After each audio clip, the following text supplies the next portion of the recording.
Dans cette vidéo, on va parler de la sortie de Claude Opus 4 et Claude Sonnet 4 d'Anthropic, sorti le 22 mai 2025. Donc Anthropic vient de frapper fort.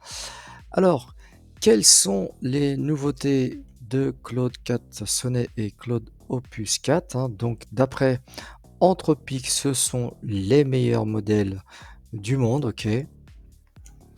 Du fait que leurs modèles surpassent les ténors du marché comme Gemini 2.5 Pro, OpenAI GPT 4.1 et O3 sur différentes tâches, principalement sur les tâches de codage. Alors, un résumé de cet article, donc les points forts, comme je l'ai dit, meilleur modèle de codage au monde, une capacité d'autonomie sur des tâches longues jusqu'à 7 heures de travail continu lors de tests clients. Quelles sont les nouvelles fonctionnalités? Donc, résumé de réflexion, c'est-à-dire synthétise le raisonnement du modèle en infos claires. Une réflexion étendue, hein, bien sûr en version bêta, donc bascule entre différents modes pour optimiser la précision, notamment avec des outils tiers. Donc pour eux, leurs modèles sont idéaux pour les agents IA devant travailler de façon autonome sur des projets complexes. Donc d'après Anthropic, Claude Sonnet qui succède à Claude 3.7 Sonnet qui lui était sorti en février 2025. Donc il excelle en tâches générales et en codage et raisonnement. Il a une réduction de 65% des risques de raccourcis ou d'exploitation de failles par rapport à Sonnet 3.7, une gestion optimisée de la mémoire pour les projets de longue durée, surtout avec accès à des fichiers locaux, et il intègre aussi les résumés de réflexion et la réflexion étendue en version bêta. Alors au niveau donc des benchmarks, bien sûr, Anthropic affirme que leur modèle est bien supérieur aux concurrents, comme on peut le voir. Il excelle bien sûr au niveau des tâches de codage, comme on peut voir, ok, bien supérieur à OpenAI, OpenGPT 4.1 et Gemini 2.5 Pro. Alors, les agents de codage comme Manus et GitHub Copilot et autres, ils donnent une très bonne note au niveau de Claude Sonnet 4. Alors, ce qu'on peut voir, vous voyez, c'est que Claude Sonnet 4 est légèrement supérieur à Claude Opus 4 sur certaines tâches. Alors, est-ce que ça vaut vraiment le coup d'utiliser Claude Opus 4 qui est 5 fois plus cher que Claude Sonnet 4?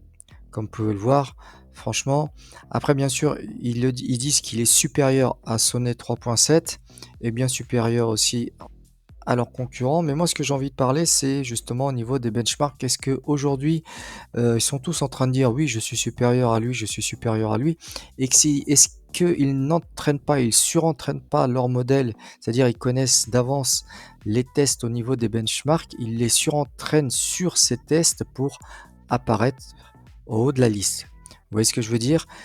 N'hésitez pas à me dire en commentaire si vous êtes d'accord, ce que vous en pensez de mon point de vue.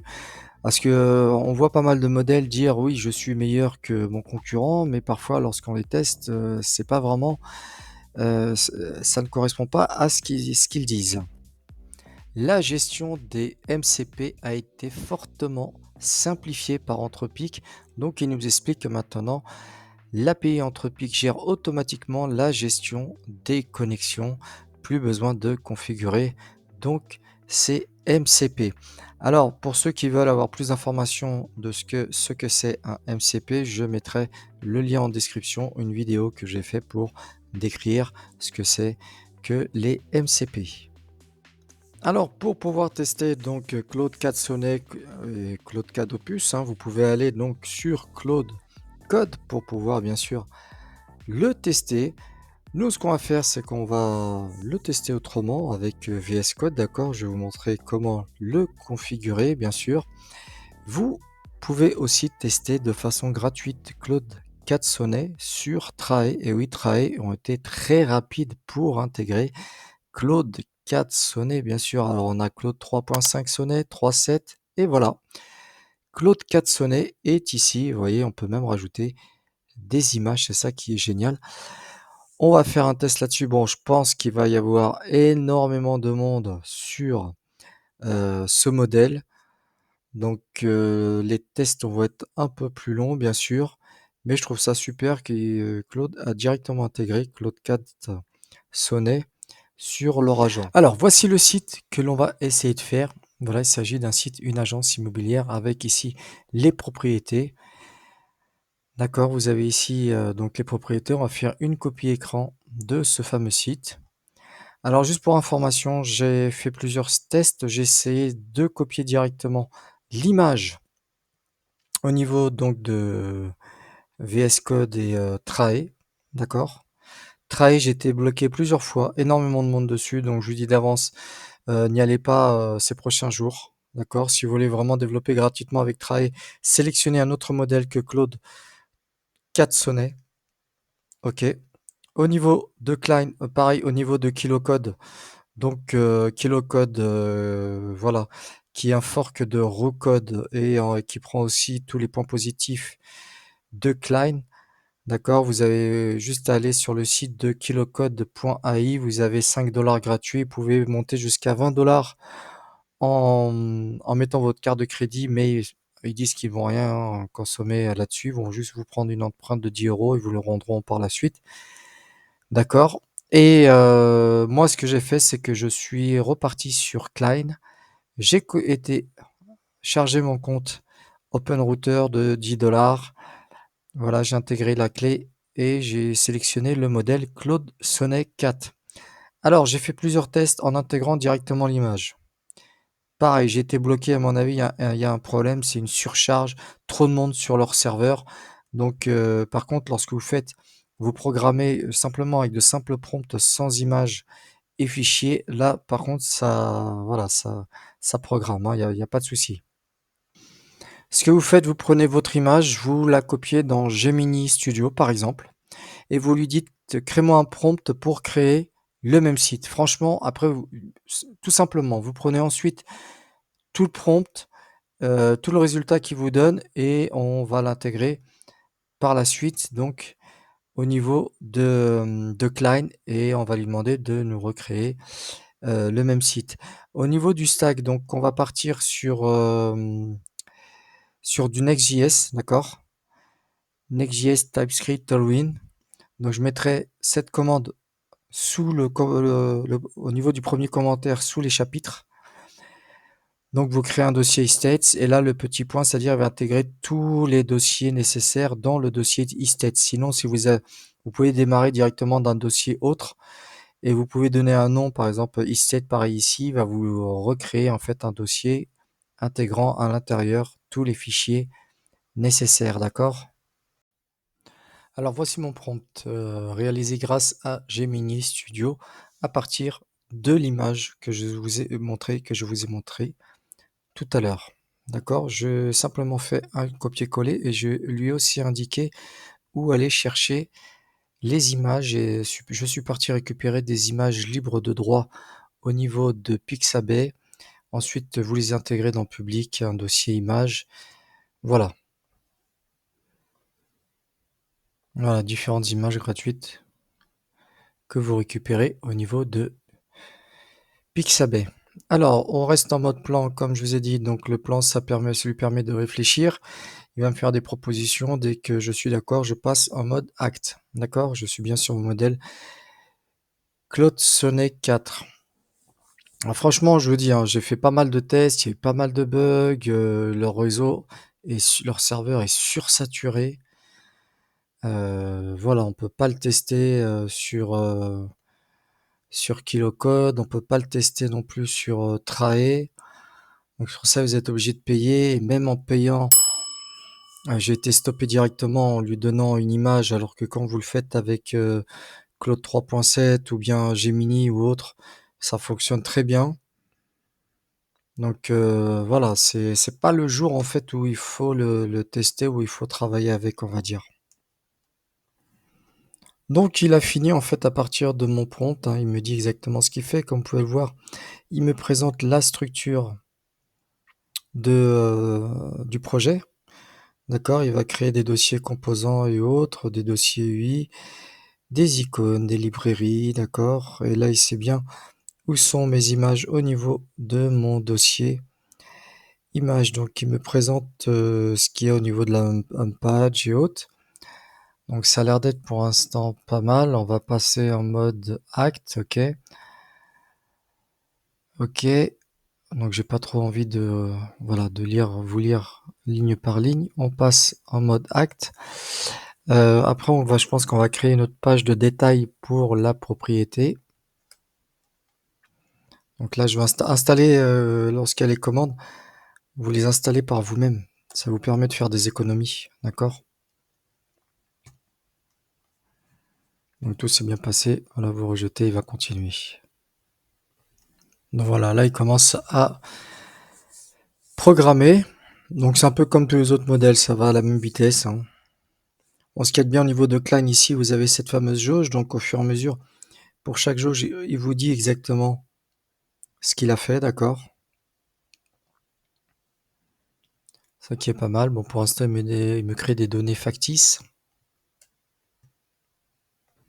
Dites-moi en commentaire si vous avez rencontré aussi des problèmes aujourd'hui en utilisant Claude 4 Sonnet ou Claude 4 Opus.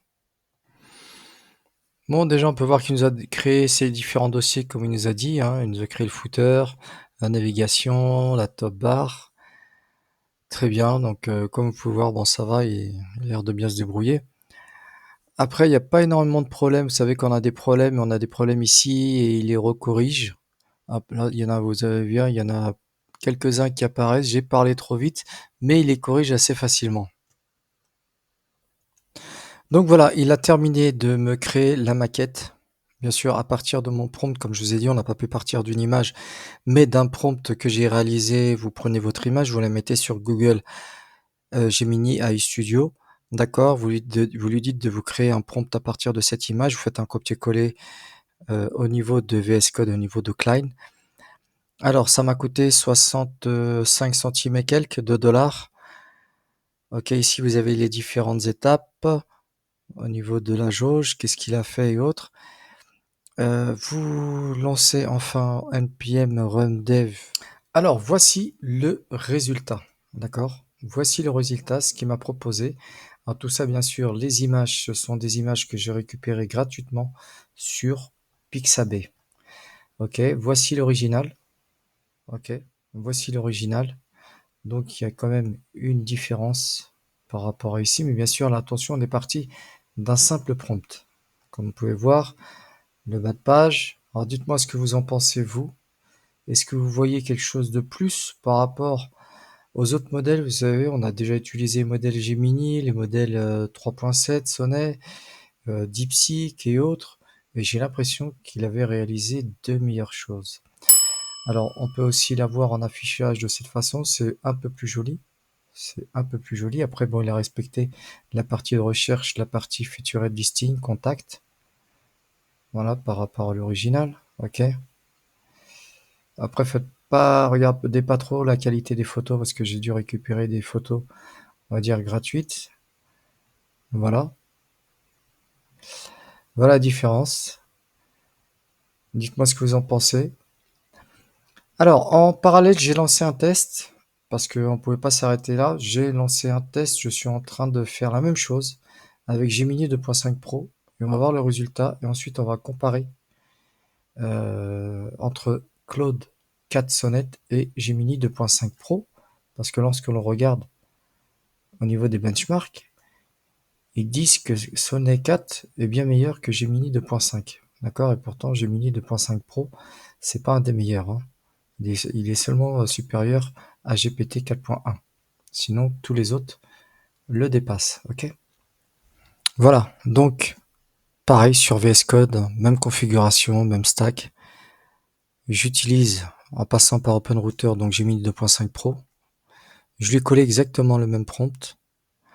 Alors déjà, il me propose quelque chose de plus intelligent, donc il me dit si je veux rajouter une clé API au niveau de Google Maps pour visualiser, donc je pense les maisons au niveau d'une carte. Moi, ce que je lui ai dit, qu'il utilise OpenStreetMap. Normalement, c'est gratuit. Normalement, il n'y a pas besoin d'intégrer de clé. Je vais voir dans tous les cas. S'il peut, tant mieux. S'il peut pas, c'est pas grave, on fait ça. Donc lui, déjà, il me dit excellent point. Ok, c'est une bonne alternative. Donc maintenant, on va passer en mode acte. Ok. Alors j'ai voulu partir au début sur un développement avec une base de données, par exemple MySQL ou bien, PostgreSQL sur, Supabase, avec un stockage des images au niveau de Supabase Storage et après je me suis dit: «Non franchement» parce que pour l'instant, je pense qu'il y a énormément de monde sur leur serveur donc je serais bloqué je pense. Je préférais faire ça d'ici peu. En soit contre, Gemini 2.5 Pro ou un autre modèle, je veux voir. Avec une et les 2 taperont en fait sur la même base de données, mais on fera un comparatif, soit pareil on partira d'une image, soit on partira d'un prompt. En fait, on verra s'il arrive ou non à répondre lorsque je lui collerai simplement une image. Ça on fera, je ferai un test, juste avant. Donc vous voyez, il répond aussi rapidement, hein. Franchement, il répond aussi rapidement. Alors si l'on compare déjà au niveau, alors ici à gauche, Claude Catsonnet, ici à droite, Gemini 2.5 Pro, d'accord? Gemini 2.5 Pro, je pense qu'il m'a créé oui, il m'a créé beaucoup plus de composants. Il a structuré d'une façon plus, détaillée, le code, alors que là, ça a été, moins de composants au niveau de Claude, Catsonnet. Ça veut rien dire. C'est pas parce que, voilà, il y a plus de fichiers de code que c'est beaucoup plus joli ou c'est beaucoup mieux et ça fonctionne mieux. On va voir le résultat directement. Alors je vous rappelle de quoi on est parti, à quoi ça devait ressembler, d'accord? Ça, c'est ce que nous avait fait Claude Catsonnet avec son bas de page tout rouge, ok. Par contre, il a bien pris en compte ici le mode d'affichage des propriétés. Voilà, on va laisser comme ça. Voici le résultat de Gemini 2.5 Pro. Voici le résultat. Bon, là, ça fonctionne pas. Voilà.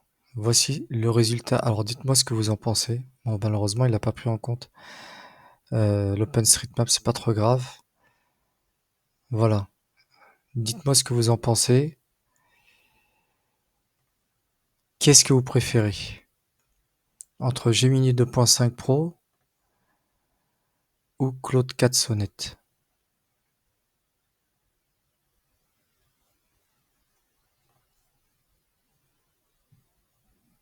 Voilà, laissez-moi un commentaire. Alors, pour la suite, je pense que... alors, par contre, au niveau des tarifs, autant pour moi, au niveau des tarifs, alors, si l'on regarde, ici c'est Gemini 2.5 Pro, 77 centimes, ok? Et au niveau de Claude 4 Sonnet, 65 centimes. Juste pour info, j'ai eu un bug avec Gemini 2.5 Pro, que je lui ai demandé de me corriger. Lui, je n'ai pas eu vraiment besoin d'intervenir pour les bugs, il les a corrigés directement. Après, on a juste fait une maquette. Comme je vous ai dit, dans une prochaine vidéo, on fera toute la partie back-end, d'accord? Merci à vous d'avoir suivi cette vidéo. N'hésitez pas à la liker, à la partager, à mettre des commentaires. Je vous remercie et je vous dis à bientôt.